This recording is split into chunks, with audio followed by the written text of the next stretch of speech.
विद्यार्थ्यांमधील कलागुणांना प्रोत्साहन मिळावं, त्यांना व्यासपीठ मिळावं या उद्देशानं डॉक्टर डी.वाय. पाटील अकॅडमी शांतिनिकेतनच्या वतीनं आज ऑरा 2023 या राष्ट्रीय स्तरावरील स्पर्धात्मक उपक्रमाचं आयोजन करण्यात आलं होतं। यामध्ये 200हून अधिक शाळा आणि महाविद्यालयांच्या संघांनी सहभाग घेत कला, क्रीडा, ज्ञान, सांघिक कौशल्य याचं सादरीकरण केलं। या स्पर्धेमधील विजेत्यांना मान्यवरांच्या हस्ते रोख रक्कम आणि चषक प्रदान करण्यात आले। ऑरा 2023च्या माध्यमातून एक मोठं व्यासपीठ उपलब्ध करून दिल्याबद्दल विविध शाळांच्या विद्यार्थ्यांनी doctor D Y. Patil academy Shantiniketan व्यवस्थापनाचे आभार मानले। मोरेवाडी इथल्या doctor D Y. Patil academy Shantiniketan शाळा आणि ज्युनियर कॉलेजमध्ये ऑरा 2023 हा राष्ट्रीय स्तरावरील स्पर्धात्मक कार्यक्रम आयोजित करण्यात आला। दरवर्षी या कार्यक्रमाचं आयोजन करण्यात येतं। यावर्षी यामध्ये 200हून अधिक शाळा आणि कॉलेजनी सहभाग नोंदवला होता। यामध्ये इयत्ता 8वी ते 12वी आणि पदवीच्या जवळपास 1600 विद्यार्थ्यांनी कला, क्रीडा, ज्ञान आणि सांघिक कौशल्य याचं सादरीकरण केलं। विद्यार्थ्यांमधील कलागुणांना वाव मिळावा, त्यांना व्यासपीठ मिळावं, प्रोत्साहन मिळावं आणि स्पर्धात्मक जगात त्यांची नवी ओळख निर्माण व्हावी यासाठी या कार्यक्रमाचं आयोजन करण्यात येते। आज सकाळी 8 वाजता स्पर्धांना सुरुवात झाली। एकूण 26 प्रकारच्या वैयक्तिक आणि सांघिक स्पर्धा झाल्या। यामध्ये talent show, football, cricket, shark tank, fashion show, basketball, robo race, robo soccer, badminton, rangoli, painting, प्रश्नमंजुषा, टेनिस, कबड्डी, स्विमिंग, वैयक्तिक आणि ग्रुप डान्स आदी प्रकारांमध्ये स्पर्धा घेण्यात आल्या।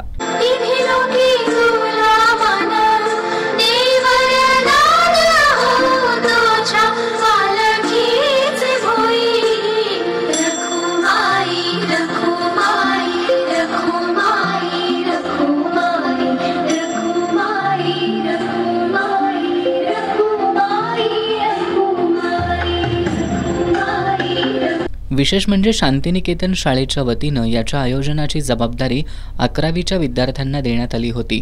त्यांनी ती उत्तमरित्या पार पाडली।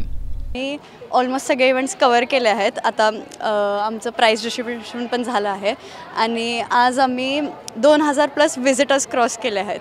तर ऑरा या इव्हेंटसाठी शांतिनिकेतनच्या स्टाफनी सगळी रिस्पॉन्सिबिलिटी आम्हाला दिलेली आहे। आम्हाला एक अपॉर्च्युनिटी दिलेली मॅनेजमेंट करायला सगळ्या इव्हेंटचं आणि पूर्ण हे इव्हेंट 11वीच्या पोरांनी आम्हीच केलं आहे आणि 4 महिन्यात आम्ही खूप काय काय शिकलो आहोत। कम्युनिकेशन कसं करायचं, फायनान्शियल कसं करायचं, मॅनेजमेंट स्किल्स कसे करायचे आणि हे इव्हेंट आम्ही प्रेझेंट केलं आहे आणि आज खूप सक्सेसफुल दिवस गेला आहे आमचा। मी ह्या स्कूलमध्ये पहिलीपासून आहे आणि ऑरा हे 2017 पासून इव्हेंट ऑर्गनाईज होत आहे आणि मी मागच्या 2 वर्षात सुद्धा ह्याच्यात भाग घेतला होता आणि ह्या वर्षी आम्हाला ही संधी मिळाली की आम्ही हे नियोजित करू शकतो। त्यासाठी मी शांतिनिकेतन ज्युनियर कॉलेजचा आभारी मानतो। सायंकाळी 5 वाजता याचं बक्षीस वितरण करण्यात आलं। प्रत्येक प्रकारात प्रथम, द्वितीय, तृतीय, उत्तेजनार्थ असे क्रमांक काढण्यात आले। या सर्वांना मान्यवरांच्या हस्ते रोख रक्कम आणि ट्रॉफी देण्यात आली। यातील विजेत्या खेळाडू आणि संघांनी आपली मनोगत व्यक्त करत हे व्यासपीठ मिळवून दिल्याबद्दल शांतिनिकेतन संस्थेचे आभार मानले। आणि आमचा हा डान्स दीपक बिडकर सर यांनी बसवला आहे। आम्ही ऑरा शांतिनिकेतनच्या ऑरा डान्स फेस्टमध्ये भाग घेतला असून आमचा यामध्ये फर्स्ट रँक आला आहे आणि याचा आम्हाला खूप आनंद होत आहे सांगताना आणि आम्ही लास्ट इयरसुद्धा फर्स्ट रँकच काढला होता। सो आम्हाला याचं खूप म्हणजे छान वाटतं, भारी वाटतं। शांतिनिकेतनमधील झालेल्या ऑरा या मोठ्या समारंभात मी बॅडमिंटन या स्पर्धेत भाग घेतला होता।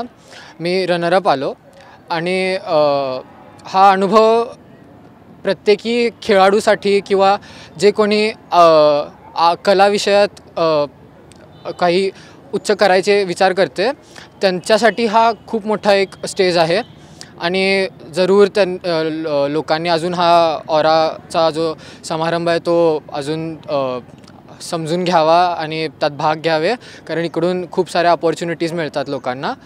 आम्ही ट्रेजर हँडमध्ये पहिला आलो, ह्याच्यासाठी आम्ही खूप आभारी आहोत। 7 डे आमच्या स्कूलचं नाव 7 day Adventist higher secondary school. आम्ही 8ला शिकतो। आम्ही प्रिन्सिपल सर, सर्व स्टाफशी खूप आभारी आहोत आणि शांतिनिकेतन स्कूलशी पण आभारी आहोत।